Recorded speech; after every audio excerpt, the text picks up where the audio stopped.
मोदी को हराने के लिए विपक्ष मुंबई के ग्रैंड हयात होटल में 2 दिन तक रहा और अंत में कहा गया कि जहां तक संभव हो सकेगा वहां तक साथ चलेंगे। मतलब 3 बैठकें हो चुकी हैं, लेकिन विपक्ष को आज तक एक दूसरे पर पूरी तरीके से भरोसा नहीं हो पाया है। भरोसा क्यों नहीं हो पाया है वो भी आपको बताऊंगा, लेकिन पहले सुनिए अखिलेश यादव कैसे एक देश एक चुनाव के समर्थन में आकर खड़े हो गए हैं और खुद कांग्रेस के एक उप मुख्यमंत्री भी मोदी के इस फैसले के साथ आकर खड़े हो गए हैं।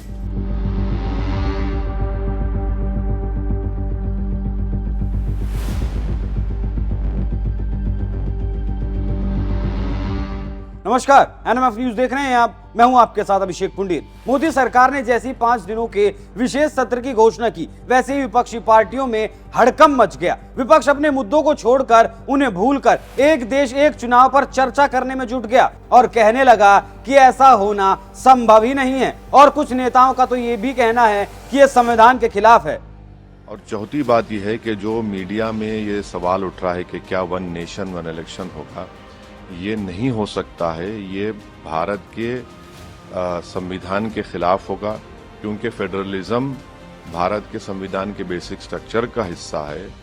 लेकिन अगर ऐसा होता है तो वो संविधान के खिलाफ नहीं होगा, बल्कि संविधान में एक देश एक चुनाव की बात कही गई है और 4 चुनाव ऐसे हुए भी हैं जिनमें लोकसभा और राज्यसभा चुनाव एक साथ करवाए गए। क्योंकि विपक्ष की जड़ें अभी भी स्थिर नहीं है तो उसे इसमें कमियां नजर आना लाजमी है। अब आप सुनिए कैसे कैसे विपक्षी नेता भी सरकार के इस कदम के साथ कदमताल करने में लग चुके हैं। कल छत्तीसगढ़ के उप मुख्यमंत्री टीएस सिंहदेव सिंह ने कहा था कि वो व्यक्तिगत रूप से इस फैसले का स्वागत करते हैं अगर ऐसा होता है। खास बात यह है कि कांग्रेस नेता का यह बयान ऐसे वक्त में आया था जब विपक्ष के बड़े नेता केंद्र सरकार को इस मुद्दे पर घेर रहे हैं और मुंबई में बैठक कर रहे थे।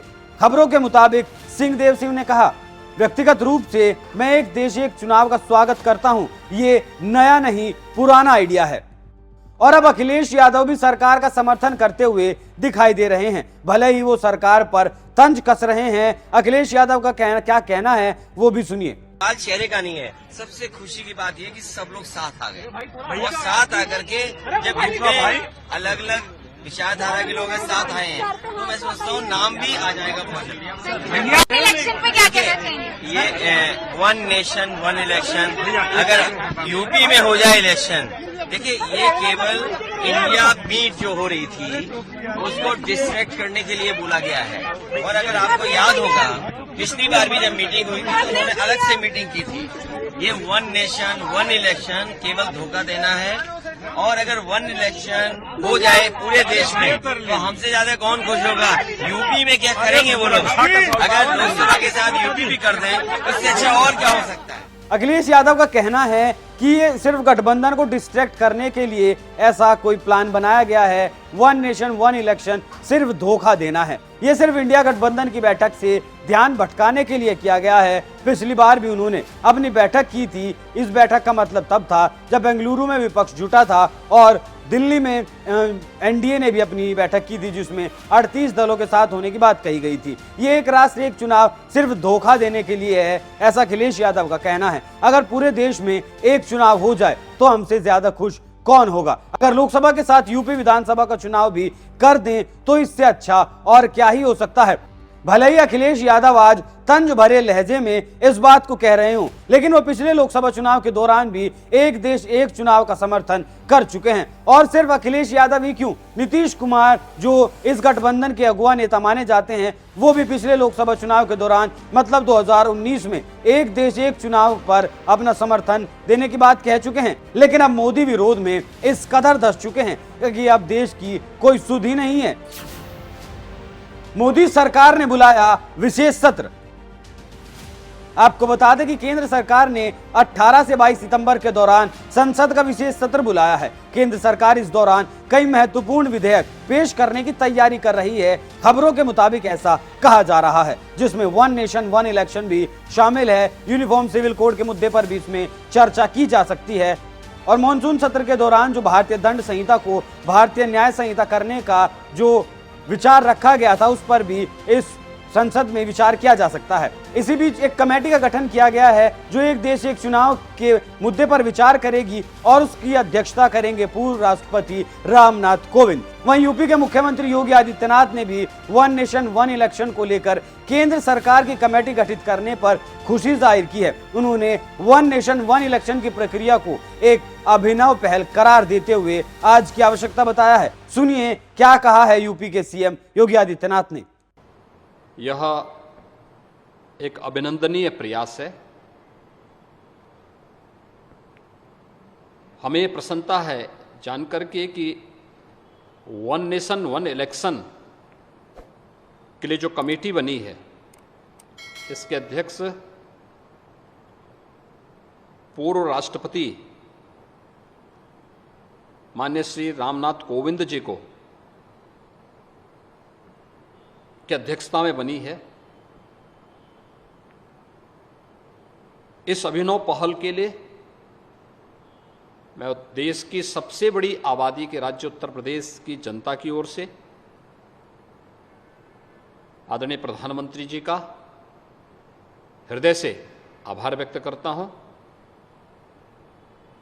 वन नेशन वन इलेक्शन ये आज की आवश्यकता है और ये इसलिए भी महत्वपूर्ण है क्योंकि मैं उत्तर प्रदेश जैसे राज्य की दृष्टि भी देखता हूं, बार बार इलेक्शन विकास के कार्यों में बाधा पैदा करती है क्योंकि इलेक्शन की एक प्रक्रिया को कम से कम 1.5 महीने का समय लगता है और 1.5 महीने का यह कार्यकाल विकास की सभी प्रक्रिया को या नए नीतिगत निर्णय लेने में, विकास की प्रक्रिया को तेजी से आगे बढ़ाने में कहीं न कहीं बाधक हो जाती है। इसके लिए आवश्यक है कि लोकसभा, विधानसभा और अन्य सभी प्रकार के इलेक्शन को एक साथ हम आयोजित करें। एक बेहतरीन पहल हुई है। यह न केवल विकास के लिए बल्कि लोकतंत्र की समृद्धि और लोकतंत्र की स्थिरता के लिए, जो प्रत्येक नागरिक के जीवन में खुशहाली लाएगा, उसके लिए यह एक अभिनंदनीय पहल है। मैं इसका स्वागत करता हूं। मोदी सरकार अगर ऐसा विधेयक पास करती है तो ऐसा नहीं है कि इससे सरकार को फायदा है, इससे पूरे देश को फायदा है, देश के खजाने को फायदा है, क्योंकि पिछले लोकसभा चुनाव के दौरान 60,000 करोड़ रुपए का खर्च आया था। तो अगर एक साथ चुनाव कराए जाते हैं तो देश का करोड़ों का खर्चा बचेगा और बहुत सारी मैन पावर भी बचेगी और देश विकास की राह पर भी तेजी से आगे बढ़ेगा। अब आप सुनिए इस बैठक में क्यों कहा गया कि जहां तक होगा हम साथ चलेंगे, क्योंकि अगर एक देश एक चुनाव का मुद्दा सामने आता है और ऐसा होता है इस लोकसभा चुनाव के दौरान, तो जो राष्ट्रीय मुद्दे हैं वो लोकल मुद्दों पर, क्षेत्रीय मुद्दों पर हावी हो जाएंगे और अलग अलग राज्यों में कहीं कांग्रेस और बीजेपी के बीच टक्कर है तो कहीं कांग्रेस और टीएमसी के बीच टक्कर है, कहीं मायावती, उत्तर प्रदेश में मायावती और अखिलेश यादव के बीच टक्कर है। तो ऐसे में अलग अलग राज्यों में अलग अलग क्षेत्रीय दल आपस में टकराव की स्थिति में हैं, एक दूसरे के सामने खड़े हो जाते हैं। इसीलिए इस गठबंधन को एक दूसरे नेताओं पर, राज्य स्तर के जो चुनाव हैं उन पर भरोसा होना मुश्किल काम है और इसीलिए कहा गया है, जिससे ये पता चलता है कि दलों को अब तक आपस में भरोसा नहीं हुआ है। लेकिन अगर एक देश एक कानून का प्रावधान पास होता है और अगर ऐसा होता है तो ये देश के लिए बहुत अच्छी बात होगी, जिससे देश का पैसा बचेगा, देश का मैन पावर बचेगा और तमाम चीजें होंगी जिससे देश को आगे बढ़ने में मदद मिलेगी। आप इस खबर पर क्या राय रखते हैं? अपनी राय हमें कमेंट कर जरूर बताएं। नमस्कार।